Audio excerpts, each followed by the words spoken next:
2 Samuel chapter 10, beginning in verse 1, notice David's kindness. It happened after this. Remember what this is.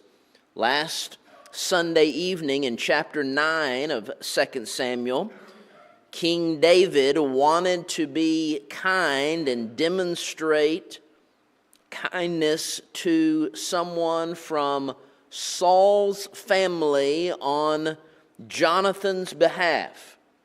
And so if you'll remember Mephibosheth, great story in the Old Testament.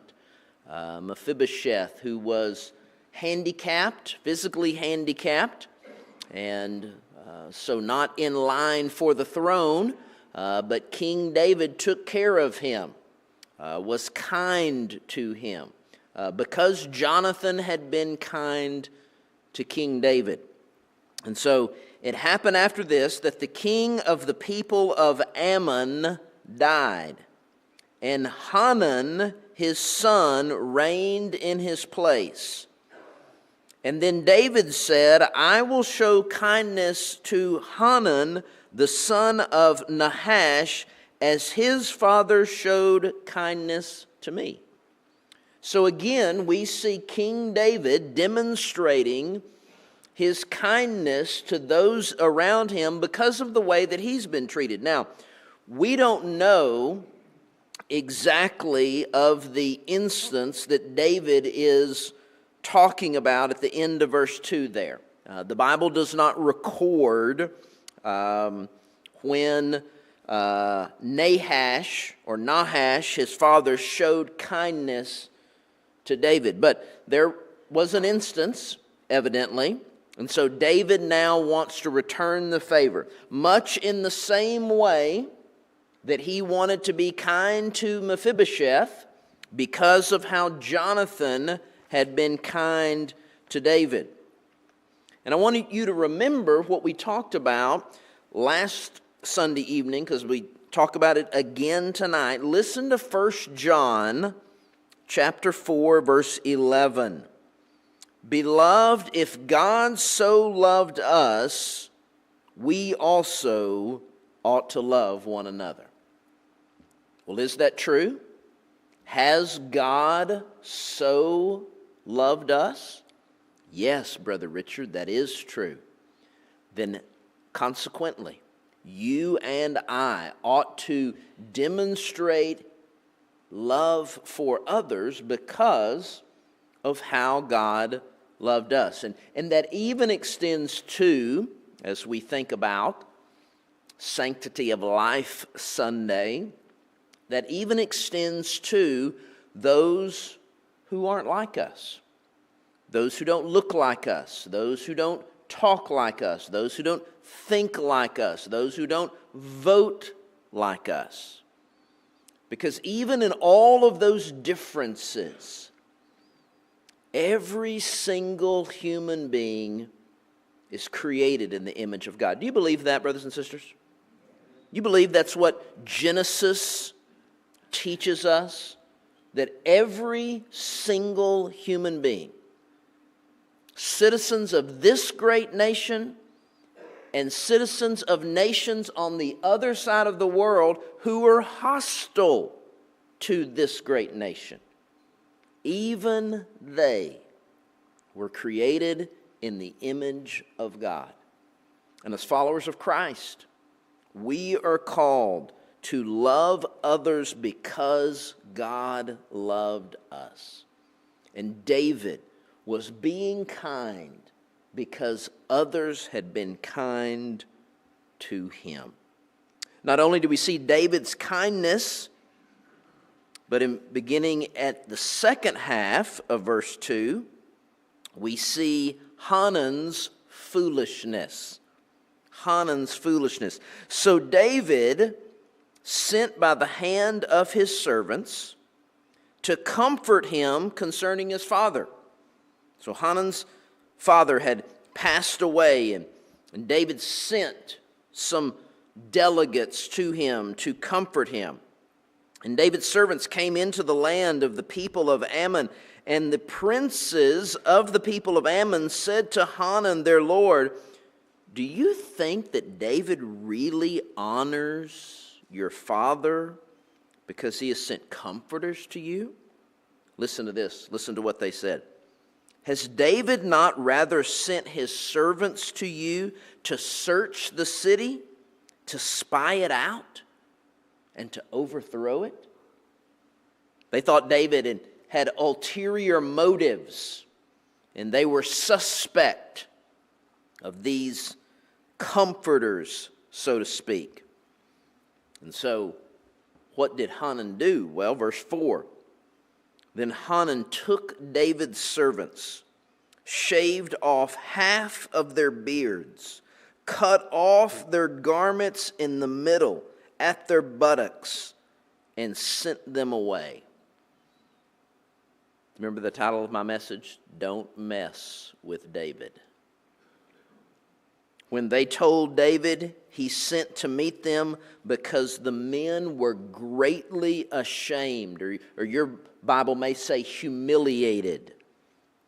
And the king said, wait at Jericho until your beards have grown and then return. All of these acts, shaving half of their beards, cutting off their garments in the middle, exposing their rears, all of that was an attempt to send them back humiliated.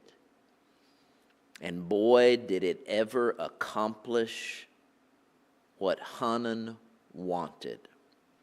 Unfortunately, Hanun didn't have very good counselors around him. He didn't have individuals who would tell him the truth. And brothers and sisters, that's so important in our world today. Not just having individuals who will always agree with you, but having individuals that'll tell you the truth. I tell my 18-year-old daughter regularly, you will be grateful one day that I have told you the truth. Because there are plenty of moms and dads that are not telling their teenagers the truth today. And you'll be thankful. But listen to this from Proverbs chapter 15, verse 22. Without counsel, plans go awry, but in the multitude of counselors, they are established.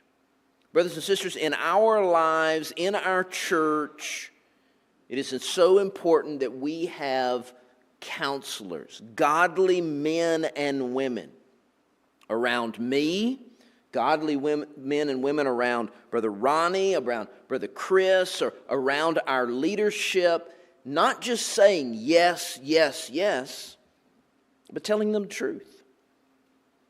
And I'm grateful and thankful for those here at Emory Baptist Church who serve in that capacity for me. But not only David's kindness and not only Hanun's foolishness, but notice beginning in verse 6 and to the end of the chapter, God's goodness. When the people of Ammon saw that they had made themselves repulsive to David, they thought, oh no. The people of Ammon sent and hired the Syrians of Beth Rehob and the Syrians of Zobah, 20,000 foot soldiers. And from the king of Maacah, 1,000 men. And from Ishtab, 12,000 men. So I'll do the math for you. That's 33,000 mercenaries that they gathered together because they knew they had messed with the wrong guy, King David. Now, when David heard of it, he sent Joab and all the army of the mighty men. And the people of Ammon came out and put themselves in battle array at the entrance of the gate. And the Syrians of Zobah, Beth Rehob, Ishtab, and Maacah were by themselves in the field. And when Joab saw that the battle line was against him before and behind, he chose some of Israel's best and put them in battle array against the Syrians. And the rest of the people he put under the command of Abishai, his brother, that he might set them in battle array against the people of Ammon. And then he said, if the Syrians are too strong for me, then you shall help me. But if the people in Ammon are too strong for you, then I will come and help you. Now listen to verse 12. Be of good courage, and let us be strong for our people and for the cities of our God. And may the Lord do what is good in his sight. Well, did the Lord do that? Verse 13, so Joab and the people who were with him drew near for the battle against the Syrians, and they fled before him. And when the people of Ammon saw that the Syrians were fleeing, they fled before Abishai and entered the city. And so Joab returned from the people of Ammon and went to Jerusalem. So the Ammonites, they learned, don't mess with David. However, the Syrians did not. Look at verse 15. When the Syrians saw that they had been defeated by Israel, they gathered together. And then Hadadezer sent and brought out the Syrians who were beyond the river, and they came to Helam. And Shobach, the commander of Hadadezer's army, went before them. And when it was told David, he gathered all Israel, crossed over the Jordan, and came to Helam. And the Syrians set themselves in battle array against David and fought with him. And then the Syrians fled before Israel, and David killed 700 charioteers and 40,000 horsemen of the Syrians, and struck Shobach, the commander of the army, who died there. And when all the kings who were servants to Hadadezer saw that they were defeated by Israel, they made peace with Israel and served them. So the Syrians were afraid to help the people of Ammon anymore. Don't mess with David. But why did David prevail? Because he was fighting on God's side. He was fighting on God's behalf. God's people, and David was leading them. And brothers and sisters, when we also join the ways of the Lord, and that becomes not just his concern or his fight or his battle, but it's our fight and our battle. Listen to this in Romans 8:31. What shall we say to these things? If God is for us, who can be against us? Now, understand, you've got to make sure that you're on God's side, fighting for God's purposes, trying to accomplish God's plan. And if that's the case, if God's for us, then who can be against us? Don't mess with King David. And David continues to go, and things are well. Until 2 Samuel chapter 11, when David was where he shouldn't have been, doing what he shouldn't have been doing. And man, does it go downhill quickly. That's next Sunday night. We want to transition this evening into our January members meeting. And we have a packet for you tonight if you are staying for our January members meeting. And if you didn't get a packet already, please lift up your